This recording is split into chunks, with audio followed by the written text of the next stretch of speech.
দিকে দিকে এই সন্ত্রাস মানছি না, কলকাতায় ঢাকায় পুলিশি রাজ মানছি না।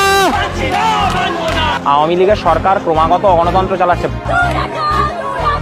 মুসলিমরা আন্দোলন করলে জঙ্গি, এই ছাপ তো মারবেই। ছাত্র আন্দোলনটা ছাত্র আন্দোলনে সীমাবদ্ধ নেই, সেই আন্দোলনটা তার বৃহত্তর রূপ পেয়েছে। যে কোনো দেশে ছাত্র সমাজ যখন দলে দলে রাস্তায় নামে তখন হচ্ছে যে শাসক শ্রেণী ভয় পায়।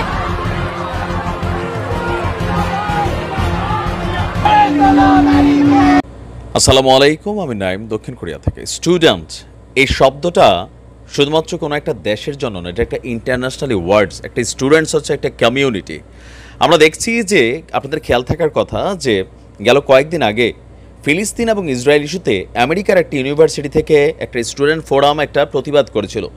সেই প্রতিবাদে পুলিশ যখন বাধা দিয়েছিল, এই আন্দোলন ছড়িয়ে গিয়েছিল ইউরোপ আমেরিকার সবগুলো দেশে। আজকে বাংলাদেশে যখন কোটা সংস্কার নিয়ে এই আন্দোলন চলছে, দিন শেষে এই মুহূর্তে বাংলাদেশ আওয়ামী লীগের সবচেয়ে পরম মিত্র ভারত, কিন্তু ভারতের আমজনতা যারা, স্টুডেন্টস যারা, তাদের অবস্থানটা কোথায়? দর্শক, আন্দোলনরত শিক্ষার্থীদের সাথে সংহতি প্রকাশ করেছে ভারতের সাধারণ ছাত্রছাত্রীরা। আপনার একটা যৌথ বিবৃতি দিয়েছে ভারতের প্রগতিশীল সংগঠনগুলো। এমনকি ভারতের সবচেয়ে বড় একজন ইনফ্লুয়েন্সার ধ্রুবা রাঠি, সম্ভবত কি যে নাম এই লোকটার, তিনিও কিন্তু তার এই ইনফ্লুয়েন্স যেটা ভারতের শিক্ষার্থীদের সামনে বাংলাদেশ ইস্যুতে কিন্তু চালিয়ে যাচ্ছে।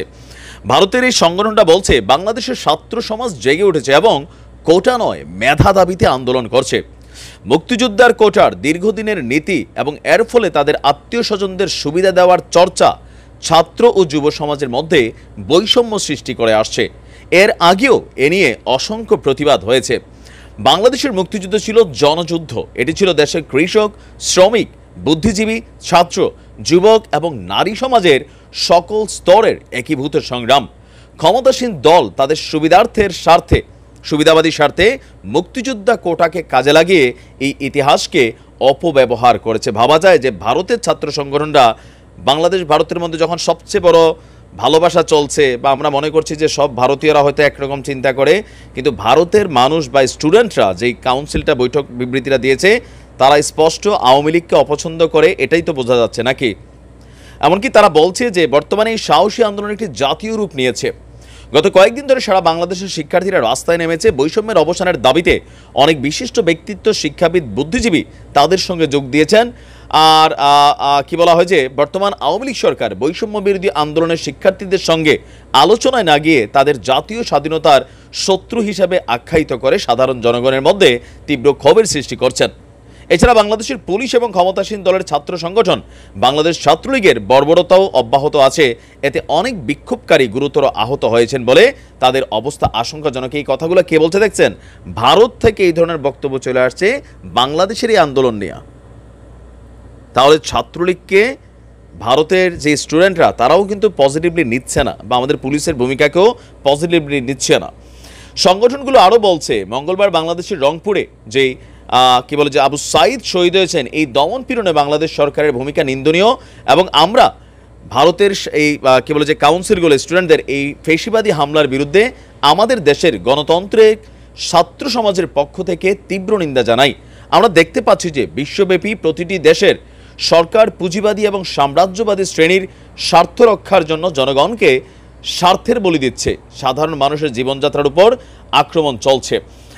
যৌথ বিবৃতিটি দেওয়া হলো all India democratic students organisation, all India students association, all India students block, all India students federation এবং PSU এর পক্ষ থেকে।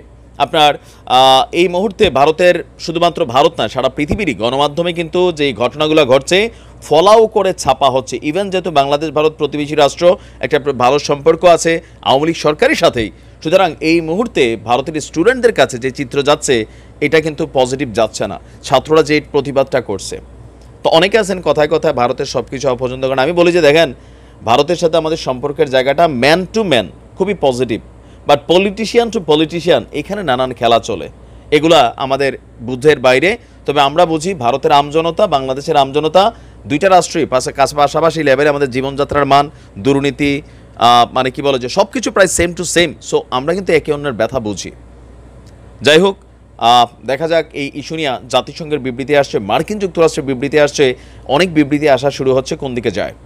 ভালো থাকুন, বাট আমরা চাই মাননীয় প্রধানমন্ত্রী বিষয়টাকে সুষ্ঠু একটা সুন্দর সমাধান করে দিবেন, যেন ছাত্ররা আর রাস্তায় নামতে না হয়, তাদের যেন আর রাস্তায় প্রাণ না ঝরে। ভালো থাকুন, আসসালামু আলাইকুম।